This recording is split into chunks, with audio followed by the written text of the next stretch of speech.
And so the city of Jerusalem had been decimated, and it had been that way for 70 years. The angel in chapter 1 cries out, "How long, O Lord, before you do something about this?" So here, God says, look, I'm surveying, I'm about to do something. There's going to come a time when my glory is in Jerusalem, and I'm going to have a wall of fire around her, and I'm going to protect Jerusalem from her enemies. So how hard would it be, Steve, for the Jewish people in that context to believe the prophet?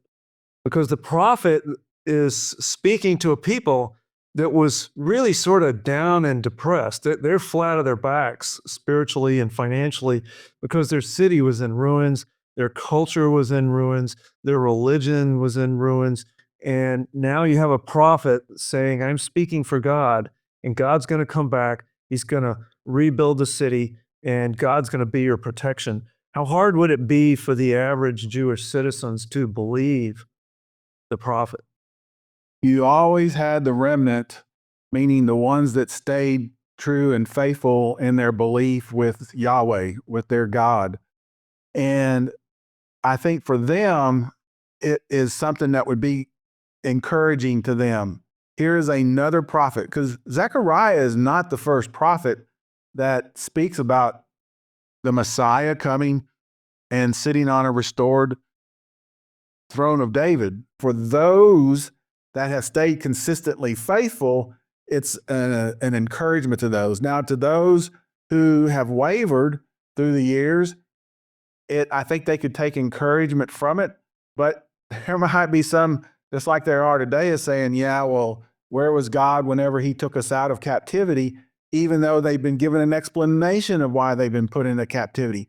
So as with anything through any era, age, I think you have a gamut of people that are faithful, stay faithful, the remnant, to the wide spectrum where the people have fallen away from God and don't really believe that God is going to rescue them. So I think you have those type of emotions that are going on. But through all of it, at least God is giving them encouragement and something they can believe in through another prophet, Zechariah here. The Jewish people in that day couldn't see physically what Zechariah was promising or what God was promising through Zechariah. But nevertheless, these promises were there. The promise was, God says, I'm going to protect you. I'm going to be with you. I'm going to put my glory in your city, and there's going to be an overflowing of people and cattle is wealth. So that's what he's saying. And we should believe God when he tells us. There's people in our day, we can't see all of God's promises, but nevertheless, he's promised them, and we can have faith in him. Because he's been faithful to us so far, then we can believe the things that he has not yet revealed to us. Then if we look in verse 5, here's the question: who is responsible for protecting Jerusalem? God is responsible. He's taken full responsible for protecting. He says, I will be the wall of fire around Jerusalem. Who is responsible in our day for keeping the church and protecting us and our hearts? Who is responsible for protecting Christians today?